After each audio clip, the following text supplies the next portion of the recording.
I'm planning on buying one of the biggest FPL gifts we have had in years, and also whether I should sell Darwin Núñez back to Ollie Watkins. Welcome to my Game Week 15 team reveal video. As always, make sure you do drop a like and smash that subscribe button. Without further ado, let's get into today's video. So for a bit of context on how I got on in Game Week 14 and how my team is shaping up for Game Week 15, I ended up scoring 60 points, which was a small red arrow to 432,000 in the world. And yes, I was one of those managers that sold Ollie Watkins for Darwin Núñez. My other transfer was Jarrod Bowen to Mbeumo, which I was more happier about in general. So looking at the team right now, I am pretty content with how it is looking. But as I discussed, I do have the opportunity to bring in one of the best value FPL players in the game. And also, do I hold my nerve and keep Darwin Núñez, or should I be selling him for Ollie Watkins? With one free transfer and 1.1 million in the bank going into Game Week 15, these are the big questions. So without further ado, here is how my Game Week 15 team is looking. So first up, looking at the goalkeepers, and spoiler alert, this is the player that I have been hyping up at the start of this video, Martin Dubravka of Newcastle. For those that don't know, Nick Pope looks like he could be ruled out for the next 4 or 5 months. And at 3.9 million at the time of recording, Dubravka looks like the steal of the century in FPL. Now, I'm an FPL manager that doesn't own Kieran Trippier, already have Livramento. So going for the double defense of Dubravka and Livramento gives me that slight differential against those FPL managers that have Kieran Trippier, who continues to score monster hauls. Now, I'm going to put up on your screens right now a rotation of Areola plus Dubravka, because part of me was debating selling Areola for Dubravka, but I'm a little bit worried maybe Newcastle dip into the market in January and all of a sudden I might have no starting goalkeeper. And the West Ham Newcastle rotation works really well over the foreseeable future. And at 3.9 million, it just made complete sense for me to sell Strakosha for Dubravka. So he is going to be my goalkeeper for this game week away against Everton. It's worth noting, I'm not even anticipating a Newcastle clean sheet against this really good Everton attack right now, but I think Dubravka makes sense long-term for my FPL team. So I've already pulled the trigger on a free transfer of Strakosha to Dubravka. Moving into defence, and I was one of those managers that owned double Arsenal defence for the last few weeks. It was killer that clean sheet got wiped out against Wolves, so I'm anticipating a clean sheet against Luton. I'm just really hoping Gabriel starts away against Luton. A few people have been talking about whether to sell Gabriel just because of his minutes worries, but I think if he gets benched in this week, his then long-term minutes are pretty secure. So I don't think you need to be selling your Arsenal defenders right now.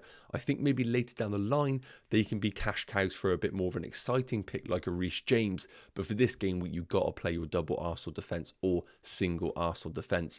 The other deliberation that I had in terms of a transfer was selling Mark Guy for Pedro Porro. Now, as I mentioned, I was one of those managers that sold Ollie Watkins for Darwin Núñez. I had a bit of money in the bank. Now, with my transfer strategy going forward, I need to leave a bit of money in the bank in order for me to upgrade Darwin Núñez back to Ollie Watkins around game week 17 or in the blank game week 18.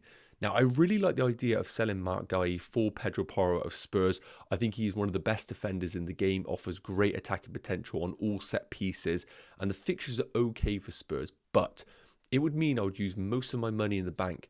And later down the line, I think it would block me off from easily getting Ollie Watkins back into my team. So although I love Pedro Porro, I think I'd rather bring him into my team at the expense of maybe Saliba next week rather than somebody like Mark Guy. It's just going to kind of affect the structure of my team longer term. But for those debating at Pedro Porro, I do think he's one of the better defenders to own this game week onwards. Moving into the midfielders, and the reason why I decided using my one free transfer for a goalkeeper moves because I looked at my midfielders and thought, barring injury, these guys are in my team for the long term. Son, we saw what he could do against Man City, and it was a reason why we all discussed about keeping him in our teams for basically till the end of the season while he is playing as a number 9. And as each Spurs player returns to the team, people like Romero, Van de Ven, Madison, Son just becomes a better and better pick. Cole Palmer is a little bit of an issue for me, but with the suspension to Gallagher, I'm fully expecting Cole Palmer to play as the number 10 in this Chelsea team, especially with Nkunku still not being named in any Chelsea squad so far this season. And Mbeumo, Saka and Salah are just long-term holds in this team. So that was why I was pretty content with doing the goalkeeper transfer, because the midfielders look pretty locked in right now for my team. And looking at game week 15 in isolation, I think I own players also who have guaranteed game time, and that is the sort of players that you want in your FPL teams. And finally, the forwards, as I mentioned, yes, I do have Darwin Núñez. Now, as I discussed previously, the plan of selling Ollie Watkins to Darwin Núñez was for me to get the Fulham at home game, which obviously proved to be a blank, but on paper I felt was a good fixture for Darwin Núñez. I was hoping to get a minimum of 30 minutes of Darwin Núñez away against Sheffield United. That is hopefully going to happen, but we will see. And then away against Crystal Palace. In the meantime, Ollie Watkins had the away fixture at Bournemouth, which proved to be detrimental to my rank, but I wasn't anticipating an easy game for Aston Villa. They then have Man City. My worry there is the suspension to Rodri, and the way Man City are getting damaged in the spine of the team. I think with the direct runners of Aston Villa, Watkins is going to do well in that game. So it's going to be a slight of a problem for me this week. And then in game week 16, Aston Villa have Arsenal, the best away defence in the league. So I think if Watkins does well in that fixture, I've just got to take my hat off to him and accept that he is untouchable as a forward in the game.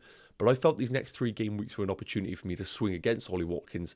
Right now it's not proved correct, but I'm hoping Darwin Núñez can maybe reward my loyalty in game week 15. So although it's tempting to go back to Ollie Watkins this week, I'm going to stick to my guns and go with Darwin Núñez. And of course, Erling Haaland remains in the game. Yes, he was close to a potential suspension off the back of his reaction, but we do know now he is not going to be charged and he will be available for their away game against Aston Villa. So that is how my team is going to be looking, with my one free transfer being Strakosha to Dubravka, and the team looks pretty good. I'm pretty content with how it is looking. The big question mark is what my captain is going to be. One other deliberation I forgot to mention was Livramento being my first sub. I do apologise.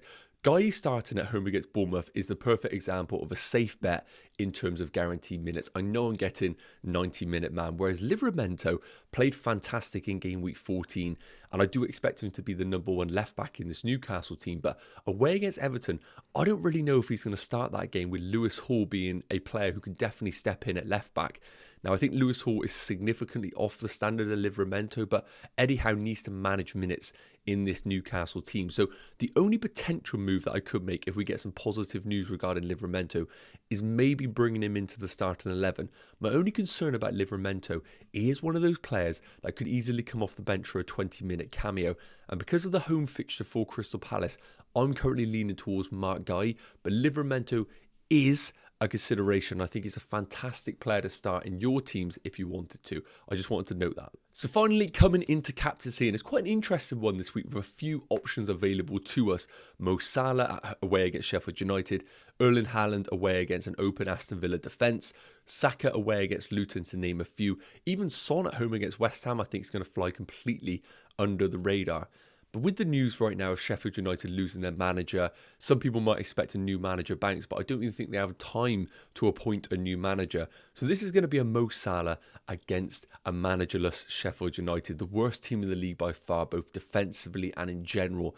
And I just don't think we need to overthink it this game week. I think Mo Salah's game time is pretty secure. He's going to be on penalties, and not scoring in game week 14, I think, always makes him an even more exciting pick in game week 15, because we know how much he's driven by goals. So I don't think I'm going to overthink it this week. I'm going to put the captaincy on Mo Salah. I think all the others are brilliant options, but I'm just going to back the Egyptian King away against the worst team in the league and accept what will be in that game week. But please do let me know in the comments who you are captaining for game week 15. Yes, guys, okay, that is going to wrap up today's game week 15 team reveal video. It's a quick one because, of course, the quick turnaround in game weeks. I really hope it's provided some value. If you have any last minute questions, please do pop them in the comments of this video. Unfortunately, due to work commitments, I won't be able to do a deadline live stream, so this is your opportunity to ask me any questions, and I'll be sure to hover.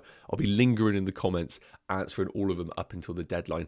As always, if you enjoyed the video, please do drop a like on your way out, and as always, smash that subscribe button.